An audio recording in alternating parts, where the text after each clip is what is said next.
Olá, muito bom dia. Sejam bem-vindos a mais um programa Boa Conversa. É bom estar com você, é bom caminharmos juntos, é bom conversarmos sobre assuntos que interessam muito a cada um de nós. Hoje, o nosso assunto será cirurgia bariátrica. Por isso, recebo o Dr. Rafael Leonardo, especialista em cirurgia bariátrica em Brasília, que ele atende na Clínica São Miguel, ali na Asa Sul. Cada ano que passa, a obesidade mórbida atinge o maior número de pessoas pelo Brasil inteiro. E com isso, há um aumento na procura por esse tipo de cirurgia, cirurgia de redução de estômago, conhecida como bariátrica. Dr. Rafael, como um profissional dedicado, trata de atender essas pessoas que buscam esse procedimento, que cresceu 84,7% de 2011 a 2018.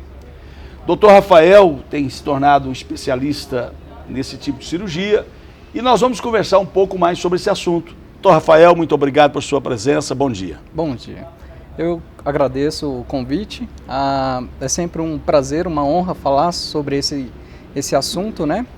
E eu, como parte integrante do corpo clínico da Clínica São Miguel, a gente tem o intuito de trazer esse tratamento, que ele é um tratamento complexo, de uma maneira mais humanizada, né? Então, por entender que o paciente, que ele necessita desse tipo de acompanhamento, ele tem um grau de sofrimento muito elevado durante toda a sua caminhada, lá na clínica a gente tenta sempre trazer esse atendimento um pouco diferenciado, um pouco mais humanitário, um pouco mais individualizado, porque o paciente que ele chega nesse nível da doença, né, num grau de obesidade mais elevado, ele tem várias comorbidades normalmente associadas a esse quadro, né? Ele tem acometimentos psicológicos, psiquiátricos, acometimentos metabólicos, né? Doenças que elas são crônico-degenerativas, hipertensão, diabetes. Então, assim, ele é um paciente muito complexo. E para efetivamente ter um resultado no tratamento, a gente precisa olhar todos esses fatores que eles acabam influenciando no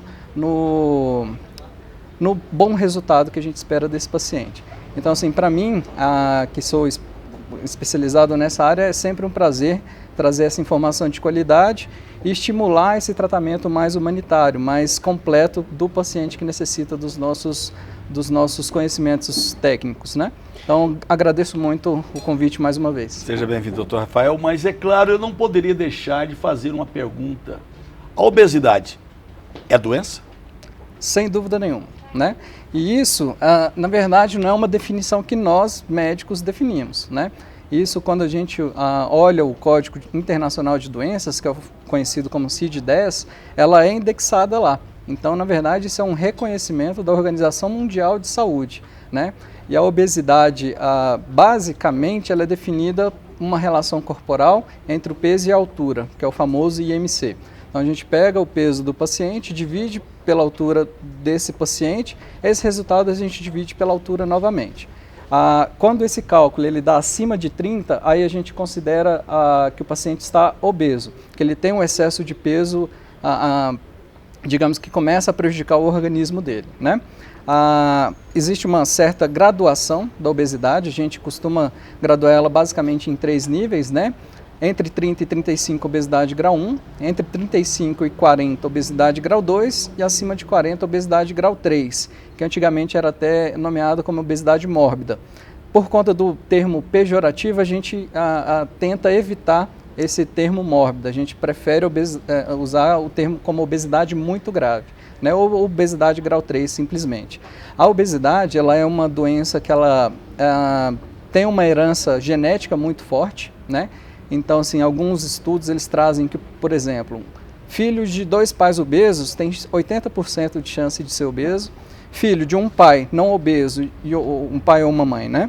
Um dos pais obeso e o outro não, 60%, e os 2 pais não obesos, 20%, de desenvolver essa doença, de apresentar essa doença, né? Alguns pacientes no consultório sempre perguntam, doutor, mas eu tenho um irmão magro, né? ou então minha irmã é muito mais gordinha do que eu e etc. Isso já é uma questão de penetrância. Tem pacientes que vão apresentar essa doença mais grave e mais precoce, ou o inverso, né? Ou uma doença mais tardia e menos grave. Então existem variações da apresentação dessa doença, e é claro que o estilo de vida do paciente ele vai influenciar isso também, né? Se é um paciente que ele tem uma dieta ruim, que ele tem maus hábitos alimentares, que ele é um paciente mais sedentário, obviamente ele vai apresentar essas doenças e as comorbidades associadas a ela mais precocemente, ou às vezes até mais gravemente também, né? Então, a primeira coisa a se olhar é a questão genética. Sem dúvida nenhuma, é um dos principais fatores de determinação. Então, se é uma questão genética, ela pode ser, então, evitada de alguma forma precocemente, né? Alguma procura ajuda médica antes que se torne aí o grau 3? Assim, sendo uma doença de origem genética, aí na verdade é até uma doença que a gente fala que não tem cura, né? A cirurgia ela não cura a obesidade, ela não cura. O que ela faz? Ela ajuda a um controle do peso corporal adequado, né? Se a gente fosse falar em cura de uma doença genética, a gente teria que mudar todos os cromossomos, todos os genes que são determinantes dessa doença. Então a gente não conseguiria fazer isso só com a cirurgia, por exemplo. Teria que ser um grau, um nível de tratamento, digamos que genético, muito mais elevado, que eu pessoalmente desconheço algo nesse sentido para a obesidade, né? Mas é claro que também essa questão do sedentarismo, a alimentação, ela pesa muito sobre isso, né? Lógico que me vem aqui à memória uma grande rede de fast food, que não vou citar o nome, é claro, e aí você liga logo os Estados Unidos, que de uma grande maioria os norte-americanos são bem obesos, mas a cultura deles de levantar e comer já coisas como bacon e outras coisas no decorrer do dia, a comida, como já disse, das redes fast food, acaba influenciando essa má alimentação também, que pode trazer um prejuízo à saúde das pessoas, essa falta de saber se alimentar, né? Sim, sem dúvida nenhuma, e isso é até um fator determinante. Os pacientes lá na América do Norte, eles são muito mais obesos, o nível de obesidade é uma obesidade extrema, né? Exatamente por conta desse padrão cultural um pouco diferenciado do nosso, né? Apesar de morar num país tropical, é muito comum a gente pegar pacientes, por exemplo, no pré-operatório, que já têm distúrbios nutricionais, mesmo com sobrepeso ou obesidade já, né? Apesar de termos uma questão de hábitos alimentares um pouco mais diversificados por conta da nossa facilidade do país em que moramos, acaba que os hábitos alimentares ainda não são tão ideais, né? Por isso que o paciente que vai fazer esse acompanhamento, ele necessita dessa orientação multidisciplinar, tanto acompanhamento psicológico, nutricional, endocrinológico, com o seu cirurgião bariátrico, por vezes com pneumologista, porque aí a gente ensina esse paciente, a gente estimula com que ele tenha hábitos saudáveis durante todo o tempo, né? A cirurgia, ela tende a tratar uma doença, mas ela quer fornecer para o paciente uma qualidade de vida, né? O nosso objetivo é o controle da doença obesidade, em contrapartida, o que a gente pretende gerar para esse paciente é uma qualidade de vida, uma dignidade que ele consegue retornar, recobrar ela depois que ele elimina esse excesso de peso e controla as comorbidades associadas, né?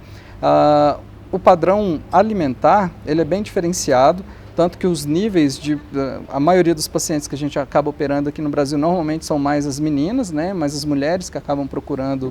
Mais por estética? Não, menos de forma por saúde? Nenhuma. Não? De forma nenhuma.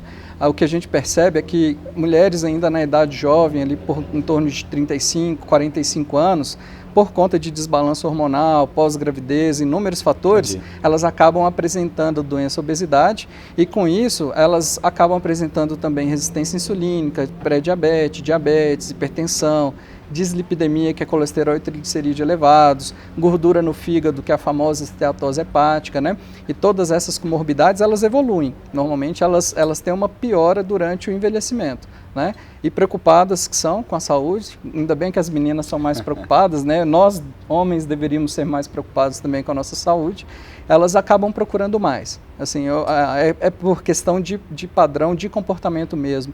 Mas no Brasil a gente tem um número muito elevado de homens também com obesidade, né? Mas é importante, doutor Rafael, parece que a sua clínica, a clínica que você atende, ela também atende o antes, o pré e o pós, acompanha no pré e no pós-operatório. Isso vai fazer toda a diferença no sucesso da cirurgia, né? Porque a pessoa vai mexer, é uma cirurgia extremamente invasiva, não é isso? Que vai mexer no psicológico da pessoa se amanhã ele não souber tratar muito bem isso, né? Sem dúvida nenhuma.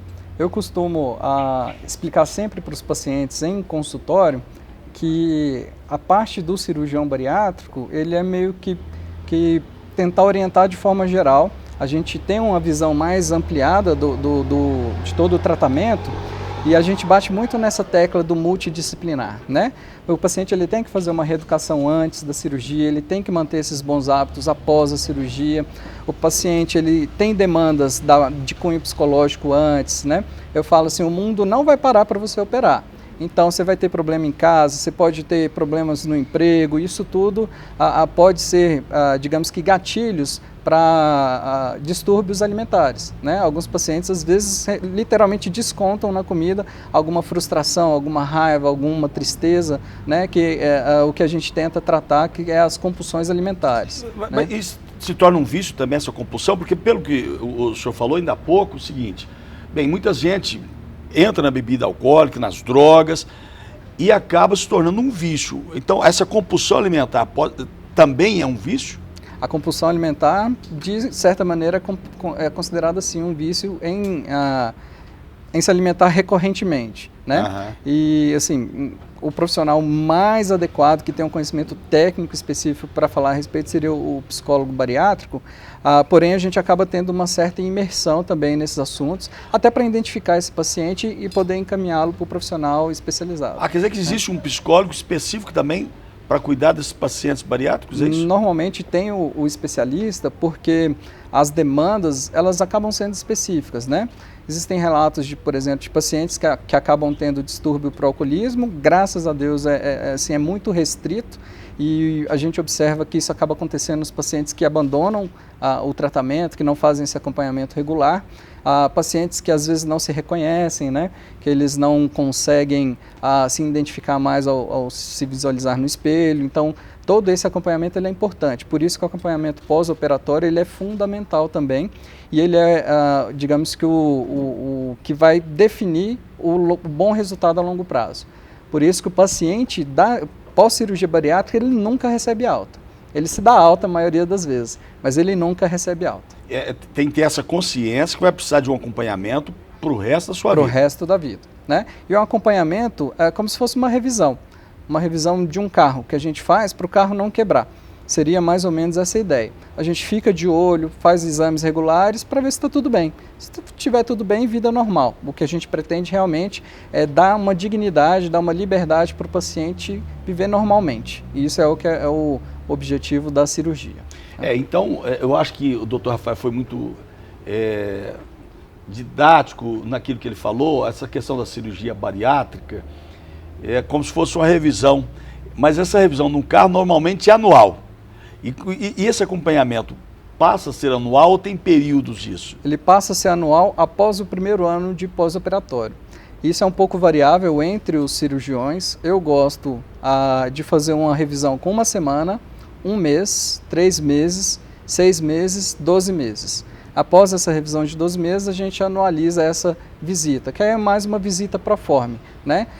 Como a gente tem essa visão globalizada, a gente acaba olhando, está acompanhando com o Nutri, está fazendo reposição, como que está com o psicólogo, voltou no endocrinologista, a pressão ficou controlada, o colesterol já diminuiu, então a gente olha todos esses fatores para tentar orientar o paciente a seguir nesse acompanhamento pós-cirúrgico também.